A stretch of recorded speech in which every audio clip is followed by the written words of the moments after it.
রাজধানীর মিরপুর ডিওএইচএস এলাকায় ঘটে যাওয়া এক মর্মান্তিক ঘটনায় শোকের ছায়া নেমে এসেছে শোবিজ অঙ্গনে। জনপ্রিয় অভিনেতা জাহের আলভীর স্ত্রী ইকরা আত্মহত্যা করেছেন বলে জানা গেছে। শনিবার দুপুরে তাদের বাসায় এই দুর্ঘটনা ঘটে। বিষয়টি নিশ্চিত করেছেন অভিনেতা নিজেই, তবে ঘটনার কারণ সম্পর্কে এখনও স্পষ্ট কিছু জানা যায়নি।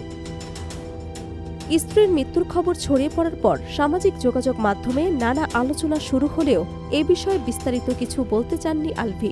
এক সংক্ষিপ্ত বার্তায় তিনি জানান, এটি তার পরিবারের জন্য অত্যন্ত কঠিন সময়।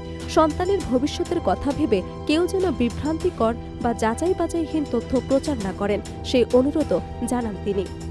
অভিনেতার ভাষ্যমতে, সন্তান ও পরিবারের কথা না ভেবে ইকরা কেন এমন সিদ্ধান্ত নিলেন তা তিনি বুঝতে পারছেন না। সদ্য প্রয়াত স্ত্রীর জন্য সবার কাছে দোয়া চেয়েছেন তিনি। পারিবারিক সূত্রে জানা গেছে, ঘটনার সময় দেশে ছিলেন না জাহের আলভী। ঈদ উপলক্ষে একটি নাটকের শুটিংয়ে অংশ নিতে বর্তমানে তিনি নেপালে অবস্থান করছেন। খবর পাওয়ার পর দ্রুত দেশে ফেরার চেষ্টা করছেন বলে জানা গেছে। উল্লেখ্য, 2010 সালে ভালোবেসে বিয়ে করেছিলেন আলভী ও ইকরা। তাদের সংসারে রিজিক নামে এক পুত্র সন্তান রয়েছে। এই আকস্মিক ঘটনায় পরিবার, স্বজন ও সহকর্মীদের মধ্যে গভীর শোক নেমে এসেছে।